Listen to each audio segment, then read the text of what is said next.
네, 우리 반갑게 축복하며 인사 나눕시다. 사랑합니다. 축복합니다. 사랑합니다. 축복합니다. 사랑합니다. 우리 주님 오신다라는 그런 마라나타, 한번 마라나타로 인사해 볼까요? 마라나타, 마라나타, 마라나타. 네, 우리 12월 한 달 동안 성탄절까지 우리 마라나타, 주님을 기대하는 마음이 넘치기를 바랍니다. 오늘도 이렇게 은혜로운 예배를 위해서 찬양팀, 또 예배팀, 반주팀, 미디어팀, 또 이렇게 은혜로운 특송 또 집사님 해주시고, 또 밖에서 안내도 해주시고, 또 촬영 봉사도 해주시고, 모든 분들이 정말 우리 예배를 위해서 많이 수고해 주셨습니다. 우리 감사의 박수 드립시다.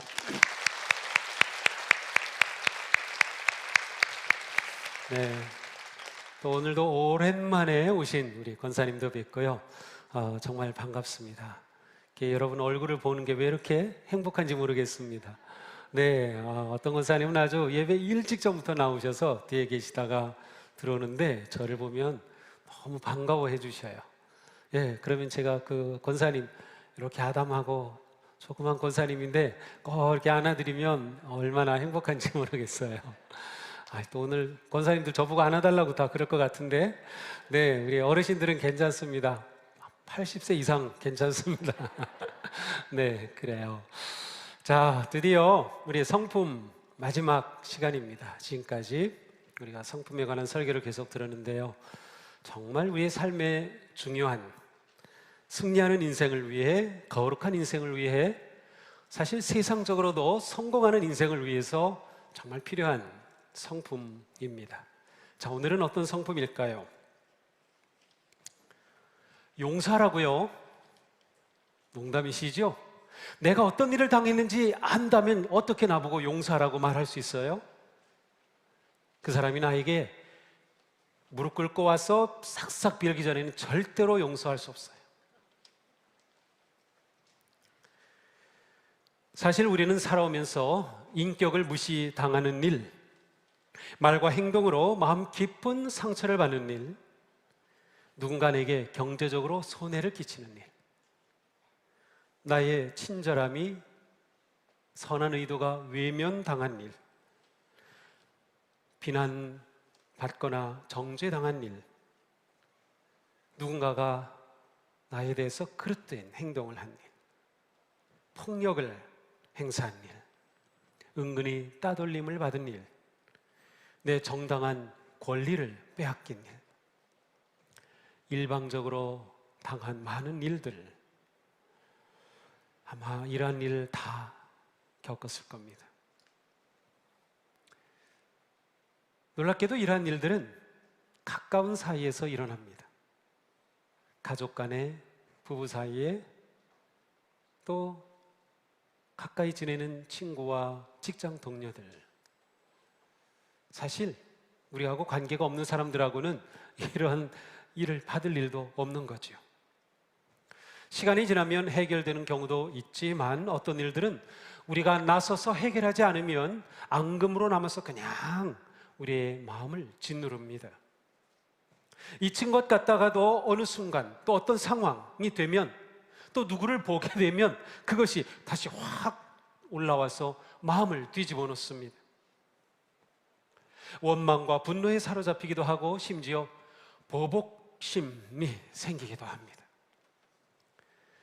사실 이러한 분노, 원망, 거절, 보복하려는 마음은 자연스러운 인간적인 반응입니다. 하지만 자연스럽다고 해서 올바른 것은 아닙니다. 대체적으로 자연스러운 것은 육체적 충동과 정욕을 따르는 것이기 때문입니다. 우리가 받은 상처와 아픔과 고통이 해결되지 않으면 우리의 삶은 앞으로 나아가지 못합니다. 누군가와의 관계에서 이런 일이 일어나서 해결되지 않으면 그 사람과의 관계는 더 이상 진전이 없습니다. 거기서 딱 멈춰버리죠. 어떤 일도 마찬가지입니다. 더 이상 그 일은 하고 싶지 않아집니다. 그런데 이러한 모든 것들로부터, 이러한 올무로부터 우리를 자유하게 하고 앞으로 진전해서 나아갈 수 있게 해주는 아주 중요한 성품이 있습니다. 바로 용서입니다. 용서는 오늘 아침 하나님께서 우리에게 입혀주시는 성품의 옷입니다. 자, 용서란 무엇일까요? 함께 읽어봅니다. 용서란 다른 사람의 잘못을 깨끗이 잊고 하나님의 사랑으로 치유되도록 악의를 품지 않는 것. 거꾸로 말하면 선의를 품는 거예요. 오히려 용서의 반대말은 미움일 것 같은데 거절입니다. 용서하려고 하는 모든 것들을 내가 스스로 거절하는 겁니다. 성경에서 용서 혹은 용서하다라고 하는 단어가 많이 나오는데요, 그 뜻은 여러 가지입니다. 석방하다, 사면해주다, 탕감하다. 오늘 본문이 빚을 탕감해 주는 거죠. 바로 용서라는 것과 같은 단어입니다. 떠나보내다, 은혜를 베풀다, 거저주다, 그러한 뜻이 있습니다. 용서는 완전히 잊어버리는 것, 은혜를 베푸는 것, 떠나보내는 것, 탕감해 주는 것이죠. 용서는 무엇보다 거룩한 성품입니다. 우리 가운데 용서가 필요 없거나 용서하지 않아도 될 그런 사람은 한 사람도 없을 겁니다. 그러나 우리가 용서하지 않는다면 그 마음은 마치 우리가 인질극을 벌이는 것과 같습니다. 누군가 납치해가지고 인질극을 벌이고 돈을 요청하고 막 하면서 그런 인질극이죠. 무슨 인질극입니까? 용서하지 않은 마음은 자기 안에 분노, 원망, 상처, 아픔, 고통, 갈등을 그대로 잡은 채 풀어 보내주지 않습니다. 그리고 계속 요구하는 것이죠. 내가 이런 일을 당했으니까 이것에 대한 정당한 보상을 해주지 않으면 나 용서 못해. 나한테 와서 잘못했다고 말하지 않으면 나 용서 못해 라는 마음을 가지게 되면 계속 분노와 원망과 상처, 고통을 인질로 잡아놓고 있는 것과 똑같습니다. 우리가 인질을 계속 잡고 있는 한 우리의 삶에서 생기와 행복감은 점점 작아집니다. 그리고 사라집니다. 용서하지 않으면 손해보는 것은 나입니다. 용서하지 않으면 우리는 배로 이중으로 손해를 봅니다. 왜냐하면 먼저 내가 당했기 때문에 상처가 있고 아픔을 당했는데 용서하지 않으면 그것이 나에게 남아서 다른 사람과의 관계에서도 무슨 일을 하려고 할 때에도 부정적으로 작용합니다. 또 다른 손해를 보게 되는 거죠. 우리가 인질극을 벌이는 한 우리의 내면은 점점 황폐해집니다. 우리가 신앙적으로 볼 때 용서하지 않은 마음은 성령 안에서 살아가는 삶을 방해합니다. 우리 삶은 성령의 인도하심 따라서 살아가야 되는데 용서하지 못하면 그것이 우리 마음에 딱 응어리 가지고 돌처럼 딱 박혀서 성령님의 인도하심 따라 살아가는 삶이 막힙니다. 방해를 받는 거죠. 인질은 최대한 빨리 놓아주는 게 최선입니다. 세뮤얼 존슨은 이런 말을 했어요. 현명한 사람은 서둘러 용서한다. 시간의 가치를 알기 때문에 불필요한 고통 속에서 시간을 허비하지 않는다. 지혜로운 사람은 빨리 용서한다는 거예요. 용서하지 않는 한 그 시간은 고통의 시간이고 허비하는 시간이 될 것이기 때문이죠. 용서는 우리의 삶에서 아주 중요한 성품입니다. 예수님을 따르는 제자의 삶은 용서의 삶이라고 할 수 있어요. 용서 없이 예수님을 닮는 것은 불가능합니다. 용서하지 않으면서 예수님을 닮을 수 있을까요? 불가능하죠. 우리의 믿음 생활의 핵심은 구원입니다. 예수 그리스도를 통하여 하나님께서 우리의 모든 죄를 사하여 주셨어요. 탕감해 주셨어요. 용서해 주시고 우리에게 구원을 선물로 주셨어요. 자, 하나님의 용서 없이 구원이 가능한가요? 아니죠. 우리의 신앙생활의 핵심인 구원의 삶은 바로 용서받은 삶이에요. 용서와 구원은 하나입니다. 사랑과 용서도 마찬가지입니다. 용서와 사랑은 서로 깊이 연결이 돼 있어요. 하나님의 사랑은 용서를 통하여 우리에게 구체적으로 드러났습니다. 예수 그리스도의 십자가의 보혈로 우리를 용서해 주셨어요. 그것이 하나님의 사랑 아닙니까? 사랑과 용서는 깊이 연결되어 있습니다. 우리의 주님은 사랑의 주님이시면서 동시에 용서의 주님이셔요. 용서 없이 사랑은 없기 때문이죠. 그러므로 성경은 예수 그리스도 안에서 보여주신 이 하나님의 용서를 우리의 용서의 근거와 기준으로 제시합니다. 왜 용서해야 돼? 내가 당하기만 했는데. 그런데 성경은 우리가 용서해야 할 이유와 근거를 하나님의 사랑의 용서에 두고 있어요. 자, 함께 읽어보겠습니다. 서로 친절히 대하며 불쌍히 여기며 하나님께서 그리스도 안에서 여러분을 용서하신 것과 같이 서로 용서하십시오. 자, 어떻게 용서하라고요? 하나님께서 그리스도 안에서 여러분을 용서하신 것과 같이. 우리의 용서의 근거는 우리를 용서하신 하나님의 사랑입니다. 하나님의 사랑을 받지 않은 사람이라면 나 용서 못해요 라고 해도 전혀 상관없어요. 그거는 그 사람 마음이에요. 그런데 우리가 정말 하나님의 사랑을 받았다면 하나님이 우리를 용서해 주셨기에 그 용서받은 사랑 때문에 우리가 용서해야 된다는 말씀입니다. 그렇다면 용서는 우리의 사명입니다. 용서는 예수님의 명령이기도 하죠. 용서는 사랑과 함께 기독교의 진리의 핵심, 축을 이루고 있습니다. 우리는 용서를 우리의 거룩한 삶의 핵심 가치로 삼아야 돼요. 그래, 용서를 내 삶의 가치로, 성품을 세워가자라는 마음을 정해야 하는 겁니다. 주님은 말씀하십니다. 너희가 서서 기도할 때에 어떤 사람과 서로 등진 일이 있으면 용서하여라. 그래야 하늘에 계신 너희 아버지께서도 너희의 잘못을 용서해 주실 것이다. 누구든 등진 사람이 있다면 우리는 용서로서 풀어갈 수 있다는 겁니다. 우리의 용서와 하나님의 용서가 서로 연결된다는 것이죠. 마태복음에서도 분명히 말씀합니다. 너희가 사람의 잘못을 용서하면 너희 하늘 아버지께서도 너희 잘못을 용서하시려니와 너희가 사람의 잘못을 용서하지 아니하면 너희 아버지께서도 너희 잘못을 용서하지 아니하시리라. 용서가 이렇게 중요합니다. 하나님은 용서를 걸고 말씀하고 계셔요. 너희가 용서해라. 나의 용서가 너에게 흘러갈 것이다. 하지만 우리는 크고 작은 하나님의 많은 용서를 미처 깨닫지 못한 채 우리 삶에 작은 용서조차 하지 못하는 경우가 많이 있습니다. 어떤 경우는 들어보면 말도 안 되는 것 같은데 그것 때문에 서로 상처를 주고 점점 깊어져 가지고 힘들어요. 용서하면 해결될 일인데 말이죠. 오늘 본문의 말씀이 그것을 잘 보여줍니다. 어느 임금에게 1만 달란트를 빚진 종이 있었습니다. 근데 이 종이 갚지를 않는 거예요. 그래서 그를 소환했어요. 불렀어요. 그가 빚진 1만 달란트, 그거는 갚을 수 없는 액수를 말합니다. 갚을 수 없는 액수.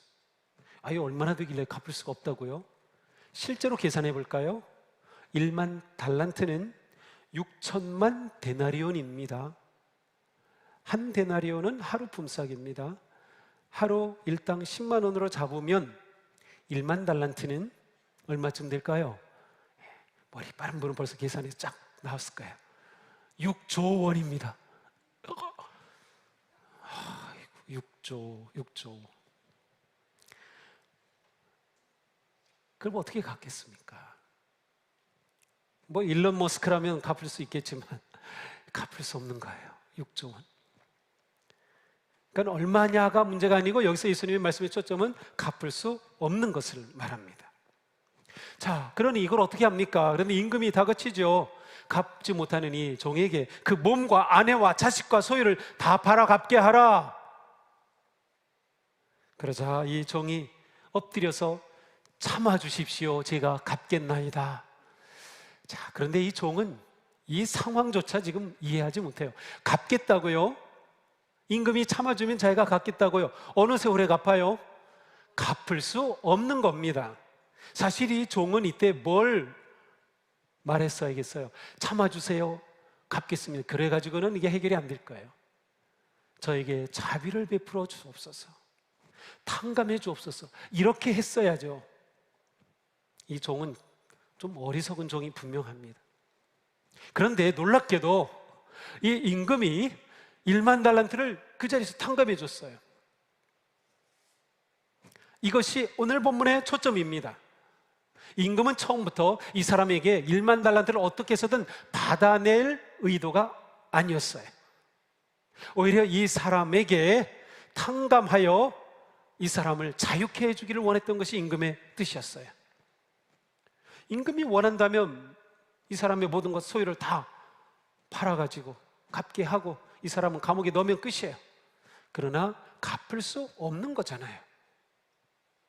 갚을 수 없는 이 상황에서 임금과 종 사이의 문제 해결의 방법은 오직 하나, 용서밖에 없는 겁니다. 탕감이에요.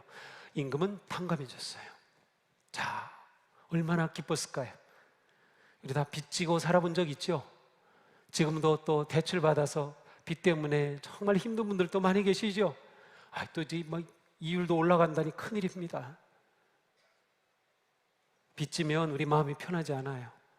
얼마나 부담스럽습니까? 그냥 어깨를 짓누르죠.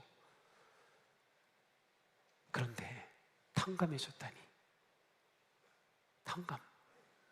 이 종은 너무나 기뻤을 겁니다. 이 집을 나서면서 덩실덩실 춤을 췄을 겁니다. 야, 내가 드디어 이 빚으로부터 해방되었다. 너무 기쁘다. 그런데 오늘 본문에는 임금에게 감사합니다, 감사합니다, 이런 표현이 없네요.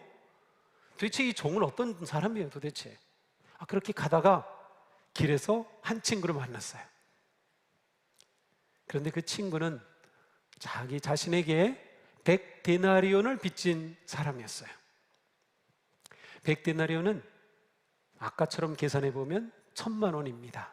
자, 나는 6조 원을 탕감받았고 나한테 이 사람은 1,000만 원을 빚졌어요. 우리 같으면 어떻게 할까요? 이봐, 내가 6조 원을 빚졌는데 이걸 다 탕감받았어. 이렇게 고마운 일이 있지? 너 나한테 1,000만 원 빚진 거 그거 내가 탕감해 줄게. 우린 이렇게 했을 것 같아요. 아닌가요? 아닐지도 모르겠어요. 어쩌면 저도 이 종과 같았을지 모르겠어요. 이 종은 이 친구를 보자마자 멱살부터 잡았어요. 너 나한테 1,000만 원 갚아, 당장 갚으라고. 근데 이 친구가 나 미안해, 지금 갚을 수 없어, 하지만 꼭 갚을게, 제발. 그런데 멱살 잡고 법정에 넘겨서 감옥에 넣고 말았습니다. 이 광경을 다른 친구가 봤어요. 화가 났겠죠. 이 친구도 아니 어떻게 저럴 수가 있지? 얼른 임금에게 가서 이 사실을 알려줍니다. 임금은 이 이야기를 듣고 노발대발입니다. 그리고 당장 그놈 불러와. 그 종이 소환되었어요. 임금이 뭐라고 말합니까? 내가 너를 불쌍히 여긴과 같이 너도 네 동료를 불쌍히 여김이 마땅하지 아니하냐? 내가 너를 탕감해 줬다면 너도 내 동료를 탕감해 주는 게 마땅하지 아니하냐? 당연히 의무적으로 해야 되지 않느냐. 이것이 주인의 마음입니다. 주인이 이 종을 탕감해 준 것은 이것이 목적이었어요. 이 종으로 하여금 다른 인간관계 속에서 용서하며 탕감하며 살도록 이 종을 용서해 준 겁니다. 그런데 그는 이걸 몰랐어요.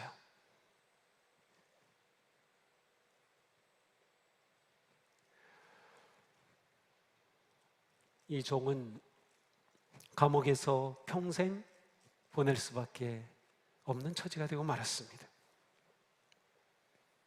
이 이야기를 들려주신 예수님의 결론은 이렇습니다. 너희가 각각 마음으로부터 형제를 용서하지 아니하면 나의 하늘 아버지께서도 너에게 이와 같이 하시리라. 자, 이 이야기의 핵심은 용서입니다. 그리고 이 용서의 초점은 하나님께서 무한한 것을 사해 주셨다, 탕감해 주셨다는 것에 있어요. 너희가 각각 마음으로부터 형제를 용서하지 아니하면, 우리 각자에게 주신 겁니다. 나에게 주신 거예요. 왜냐하면 우리가 용서해야 될 상황은 다 다르니까. 똑같은 거는 뭐예요? 6조 원을 탕감받은 사실은 똑같아요. 하나님의 용서함을 받은 우리는 당연히 우리의 인간관계 속에서 용서해야 한다. 용서는 우리가 하나님의 은혜로 갚을 수 없는 빚을 탕감받은 죄인임을 깨닫고 그 은혜에 보답하는 우리의 최선의 길입니다. 우리가 하나님의 용서와 구속의 은혜를 입었다면, 그리고 그 믿음이 확실하다면, 우리는 용서의 삶을 피할 수 없는 겁니다. 이것이 우리에게 기대하시는 하나님의 마음이기 때문이죠. 용서의 가치와 유용함은 이루다 표현할 수 없습니다. 자, 용서라고 딱 그렇게만 말하면 두 가지가 있어요. 용서받는 것과 용서하는 것이죠. 용서의 성품은 용서함을 말하는 것이에요. 그런데 용서함을 말하기 위해 우리에게는 용서받음에 대한 확신과 믿음이 아주 중요합니다. 우리는 먼저 용서받았음을 믿는 것이죠. 하나님의 용서를 받음으로 우리에게는 진정한 기쁨과 자유함이 선물로 주어졌어요. 죄에서 자유를 얻게 함은, 그렇습니다. 하나님께서 우리의 죄를 탕감해 주셔서 죄로부터 자유함을 얻었어요. 그게 보통 일이 아니죠. 지옥에서 천국으로 옮겨졌다는 뜻이에요. 사망에서 생명으로 옮겨졌다는 뜻이에요. 절망에서 소망으로 옮겨졌다는 것이에요. 우리의 삶에 생명과 소망과 천국이 보이는 것은 하나님께서 우리를 완전히 용서하시고 탕감해 주셨기 때문에, 이것이 중요한 것이죠. 1만 달란트 빚진 종은 주인에게 자비와 용서를 구할 줄 몰랐습니다. 그저 참아달라고만 했지만 그것으로 해결될 일이 아니었습니다. 그가 용서받았을 때 그 진정한 기쁨을 그는 몰랐던 것 같아요. 그가 받은 게 너무나 컸기 때문에 미처 깨닫지 못했던 것이 분명합니다. 깨달았다면 당연히 감사의 인사를 했어야 했고, 깨달았다면 자기 친구를 용서했을 겁니다. 우리가 용서받을 때 이 엄청난 가치, 자유함, 평화, 기쁨, 소망, 이런 것들이 우리에게 왔어요. 자, 그런데 우리가 용서할 때에도 똑같은 가치, 유익함이 우리에게 옵니다. 용서받았을 때만 자유함이 있는 게 아니고요, 내가 용서할 때 내가 자유해집니다. 인질극을 잡고 있던 것인데 그 인질극에서 내가 자유해지는 겁니다. 내가 잡고 있던 그것을 놓아보냄으로 내가 자유한 인생이 되는 거예요. 용서는 나를 자유하고 기쁘게 해주는 거예요. 우리가 용서할 때 우리의 내면에 가두었던 인질을 놓아보내주면서 우리 자신이 자유와 기쁨을 누리게 됩니다. 하나님의 용서를 받은 우리가 용서의 삶을 살 때 우리는 감정에 쓴 뿌리와 상처의 얽매임으로부터 자유하게 됩니다. 내게 아픔을 준 그 상대방이 내게 용서를 구하든 구하지 않든, 심지어는 그 사람이 내게 상처를 줬다는 것을 모르기도 하고요, 상처를 줬다는 것을 알지만 인정하지 않기도 하고요, 도대체 해결의 길이 보이지 않을 수도 있어요. 그렇지만 놀라운 것을 무엇인가? 그래도 용서를 할 수 있다는 겁니다. 용서는 내가 하는 것이에요. 상대방이 어떻게 하는 것에 조건을 걸어서는 용서가 불가능합니다. 내가 이렇게 하면 내가 용서할게, 나한테 와서 잘못했다고 말하면 그때 용서하지, 그것은 세상적 용서입니다. 그러나 하나님이 우리에게 기대하시는 용서는 그게 아닙니다. 상대방이 어떠하든 상관없이 내가 용서하는 거예요. 근데 이게 중요한 것은 우리는 어떤 상황에서도 내가 용서할 수 있고, 따라서 우리는 용서의 자유와 내 삶의 평화와 기쁨을 어떤 상황에서도 찾을 수 있다는 겁니다. 용서는 행복한 인생의 열쇠입니다. 어떤 상황에서도 우리의 용서는 자신의 마음과 결단에 달려 있어요. 내가 선택할 일입니다. 용서는 자기 자신에게 해줄 수 있는 최고의 선물입니다. 용서의 최고의 수혜자는 바로 용서하는 나 자신입니다. 내가 용서할 때 상대방이 그 용서의 혜택을 입는 것이 아니라 나입니다. 물론 상대방이 입을 수도 있어요. 하지만 내가 더 큰 혜택을 얻는다. 토머스 풀러는 이런 말을 남겼어요. 남을 용서하지 못하는 사람은 자기가 건너야 할 다리를 부수는 것이다. 내가 가야 할 인생의 다리가 있어요. 이 길을 건너서 해야 될 많은 선한 삶이 있는데 용서하지 못하면 다리를 끊어놓는 것과 같다는 겁니다. 용서하지 못하면 나아가지 못하는 겁니다. 우리가 우리에게 잘못한 사람에 대해 용서하지 않을 때 오히려 우리는 더 큰 어려움에 빠질 수도 있습니다. 용서를 하지 않는다는 것은 내게 상처를 준 그 사람에게 계속 매여 있다는 뜻이에요. 그러면 그 사람이 내 마음의 중심에 딱 자리 잡고 서서 내 삶을 흔듭니다. 그 사람이. 그 왼수 같은 놈 때문에 내 삶이 흔들려요. 용서하지 못하면 내가 손해보는 겁니다. 그래서 용서가 중요한 거예요. 내 인생을 다른 사람, 더군다나 내게 상처를 준 사람이 끌어가게 내버려 둘 수 있습니까? 그 사람이 내 마음에 들어와서 나를 힘들게 하고 절망하게 하고 마음을 썩게 만들고 그렇게 계속 내버려 둘 작정이냐 말이에요. 아니요, 내보내야 돼요. 인질로 잡지 않는 것입니다. 마음의 상처가 깊어지거나 분노와 원망의 쓴뿌리가 더 깊어질수록 우리의 마음은 어두워지고 심지어 우울해지기도 합니다. 우리의 삶의 모든 것이, 내 존재의 모든 것, 신체적, 정신적, 정서적, 영적 모든 것들이 병들게 되는 거예요. 모든 관계에서 친밀함을 회복하는 것은 용서입니다. 관계 회복이 우리를 행복하게 하죠. 오늘 우리가 이렇게 기쁜 이유는 뭐예요? 하나님을 만나기 때문에 기쁜 거고 서로의 얼굴을 보기 때문에 기쁜 겁니다. 이거 아무것도 아닌 것 같죠? 옆에 누군가 앉아있고 그분 얼굴을 본다는 게 얼마나 행복한 일인지 몰라요. 코로나로 인해서 온라인이 더 활발해졌죠. 그래서 SNS가 더 활발해졌고요. 그런데 거꾸로 사람들은 더 외로워졌습니다.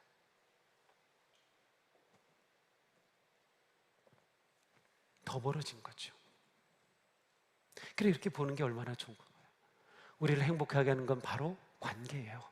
그런데 관계를 복되게 하는 것이 용서입니다. 그러면 우리는 어떻게 용서를 실천할 수 있을까요? 첫째, 용서는 하나님의 용서를 깨달음에서부터 시작된다. 주님은 우리를 용서해 주셨으며 우리에게 용서하라고 말씀하신 겁니다. 누가 우리에게 불평할 일이 있더라도 서로 용납하여 주고 서로 용서하여 주십시오. 주님께서 여러분을 용서하신 것과 같이 여러분도 서로 용서하십시오. 그렇습니다. 주님의 용서를 내가 경험하고 깨닫는다면 그것이 우리의 용서의 삶의 출발이 됩니다. 우리는 용서를 받았기에 용서할 수 있습니다. 자녀들이 성장하면서 부모로부터 용서와 용납을 많이 경험하면 그도 용서할 줄 아는 사람이 될 가능성이 더 커집니다. 경험하고 받은 대로 하기 때문이에요. 하나님이 우리를 용서하셨으니 우리가 용서할 수 있는 겁니다. 더 나아가서 우리에게 용서하라고 하셨기 때문에 우리가 용서할 능력과 용기를 주십니다. 모든 하나님의 말씀은 우리가 할 수 없는 것은 하나도 없어요. 할 수 있어요. 할 수 없는 것을 명령하셨다면 하나님은 하나님이 아니신 것과 마찬가지예요.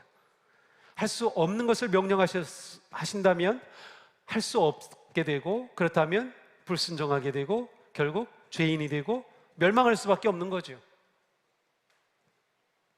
그런데 방법은 내 힘으로 하는 게 아니에요.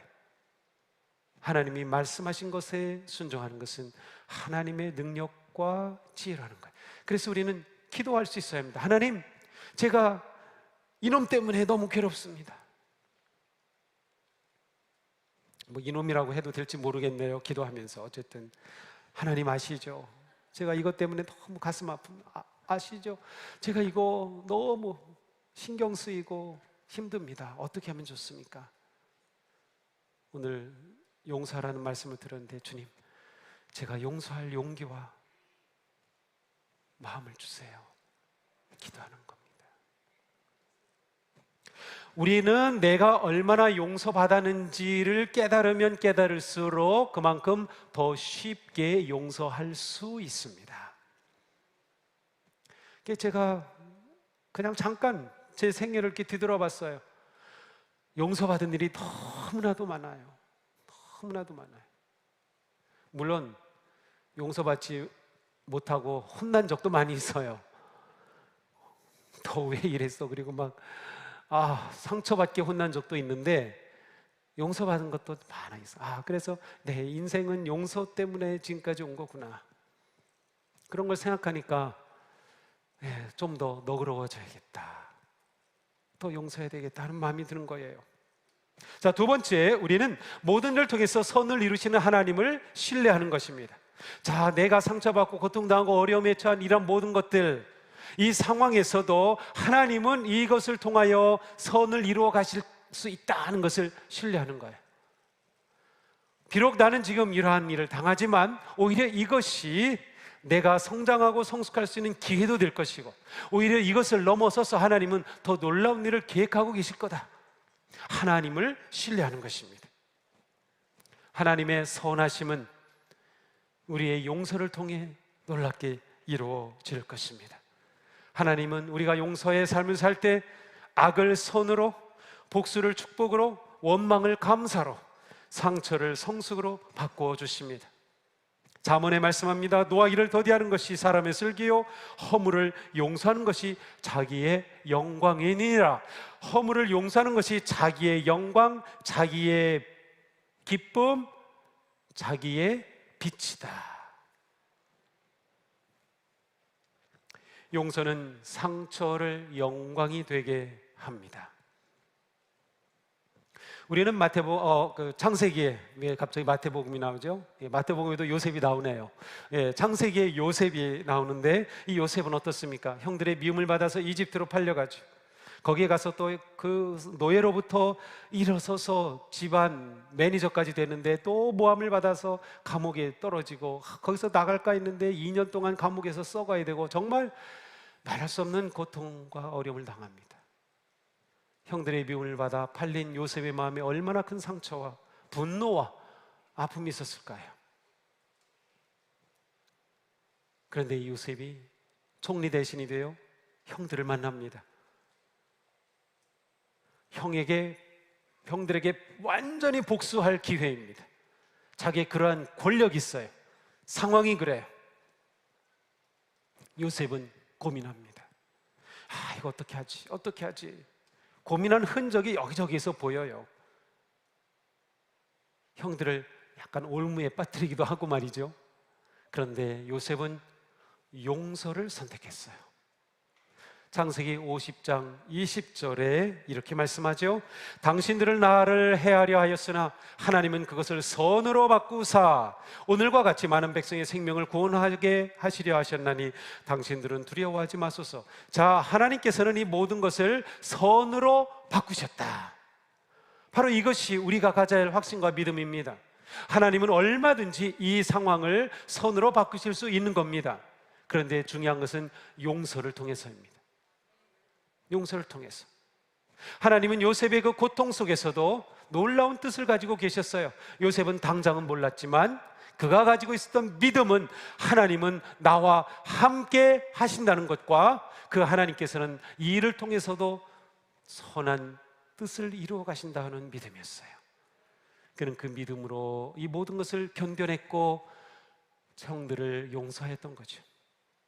창세기 50장 20절 50-20 비전이라고 합니다. 50-20 비전 하면 바로 이것을 말해요.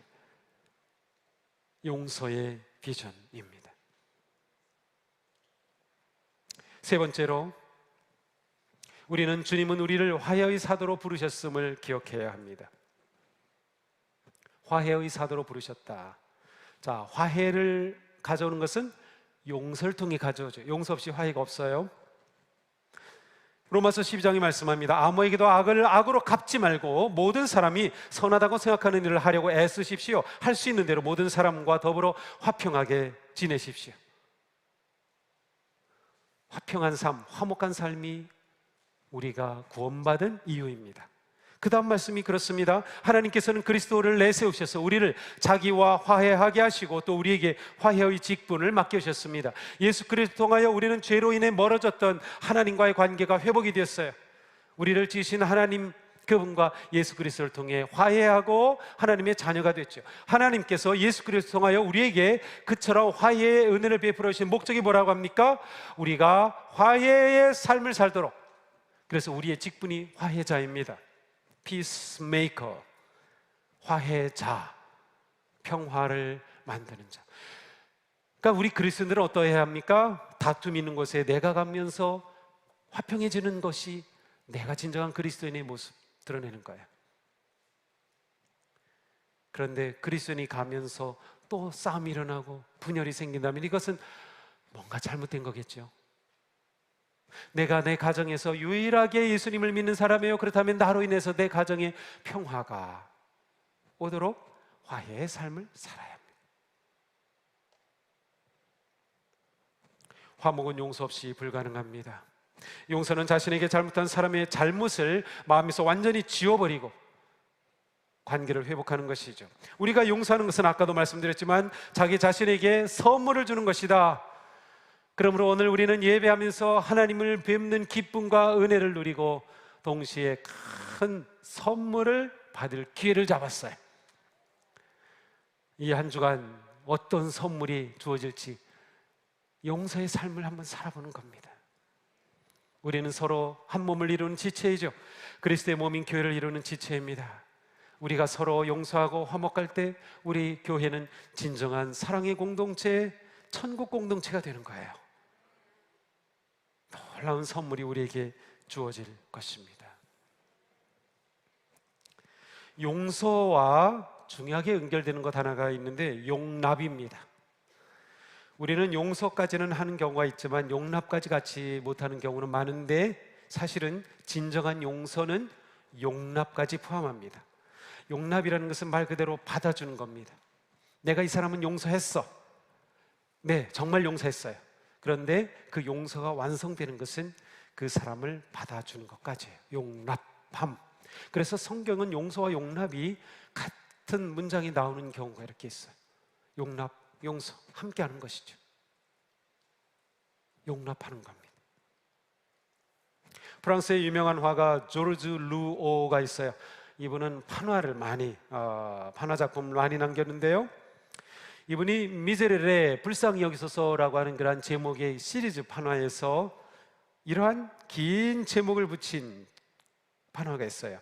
의인은 향나무처럼 후려치는 도끼를 향기롭게 한다. 이렇게 제목이 긴지 모르겠어요. 근데 무슨 뜻입니까? 향나무가 있어요. 도끼가 향나무를 치면 향나무는 그 도끼에 향기를 묻혀줍니다. 이 조르주가 원래 말했던 여기서 의인은 예수 그리스도를 말합니다. 예수 그리스도를 말하는 거예요. 그런데 저는 동시에 성도를 말하는 것이라고 생각해요. 성도는 나를 치는 도끼날에도 향기를 묻히는 사람이다. 불가능할까요? 가능하게 해보는 겁니다. 제가 그렇게 말은 쉽게 하지만 정말 어려운 거죠. 불가능처럼 보이긴 합니다. 그래도 우리가 그렇게 하는 거예요. 왜냐하면 화평하는 게 우리의 직분이기 때문이죠. 내가 상처를 안고 살아갈 것인지 상처가 성장과 은혜의 기회가 될 것인지는 나의 선택에 달려 있습니다. 용서가 그 갈림길입니다. 우리가 하나님께 용서를 받았다면 서로 용서함이 마땅합니다. 인생의 향기와 행복은 용서하는 마음에 부어집니다.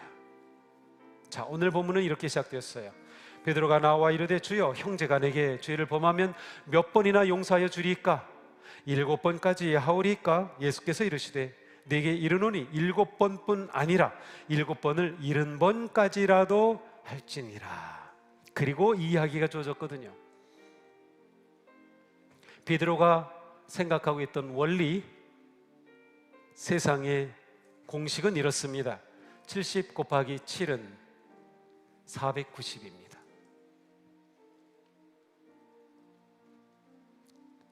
그러나 예수님이 보이시는 하나님의 공식은 이렇습니다.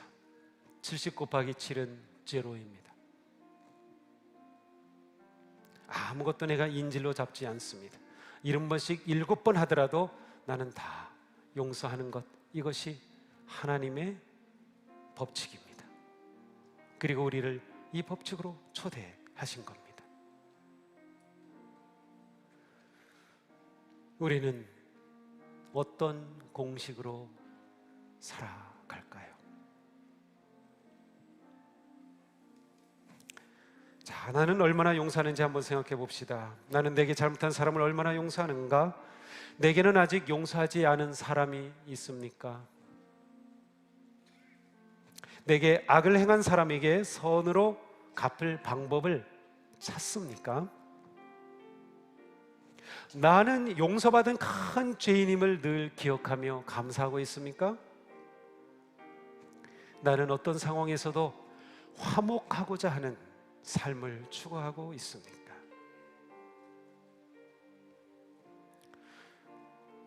코로나 이후 위드 코로나 삶에서 우리가 추구해야 될 모습이 그렇습니다. 자, 우리 결심해 봅시다.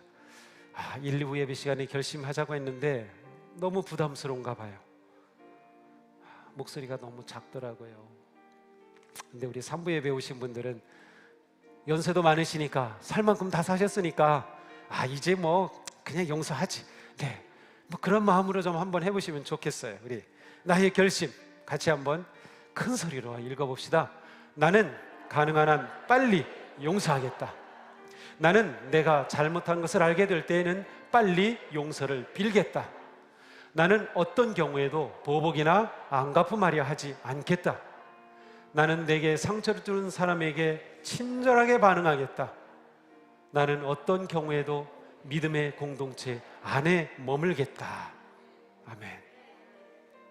상처받았다고 믿음의 공동체를 떠나는 것은 가장 어리석은 선택입니다.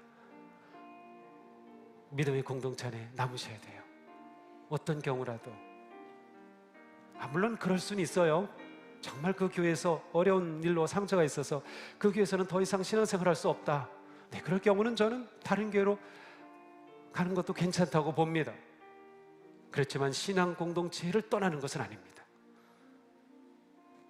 그것은 하나님의 용서를 받았다는 확신이 없는 증거이기도 하기 때문이죠. 이 한 주간 용서의 삶, 네, 우리가 어떻게 살지. 글쎄 제가 볼 때는 뭐 내가 용서할 사람이 아무도 없는 분들이 많은 것 같아요. 가벼운 모습에. 네, 축복합니다. 정말 아름다운 삶인 것 같아요. 하지만 혹시 누군가가 좀 걸리면 그게 남편일 가능성이 아주 크네요. 제가 볼 때. 네, 걸리면 용서해 주세요. 용서 한번 해봐요. 그래요. 나를 위해서 내게 선물을 주는 겁니다. 이 한 주간 하나님께서 오늘 입혀주신 용서의 옷, 15번째 옷 입고 헐헐 날아올라 자유와 기쁨을 누리는 복된 삶 되기를 주님의 이름으로 축복합니다. 기도합시다. 주님 감사합니다. 오늘 저희들에게 너무도 부담스럽지만 정말 중요한 옷을 입혀주셨습니다. 저희는 살아가면서 크고 작은 많은 일들로 상처가 있고 아픔이 있고 고통이 있습니다. 정말 생각하면 생각할수록 억장이 무너지기도 합니다. 그러나 하나님께서는 이런 모든 상황에도 불구하고 용서하기를 원하셔서 우리의 크고 놀라운 그 엄청난 죄를 묻지도 않으시고 예수 그리스도의 십자가로 용서하여 주셨으니 주님, 저희가 하나님의 그 마음을 알고 용서의 삶을 향해 용기 있는 걸음을 내딛게 하여 주시옵소서. 예수님 이름으로 기도합니다. 아멘.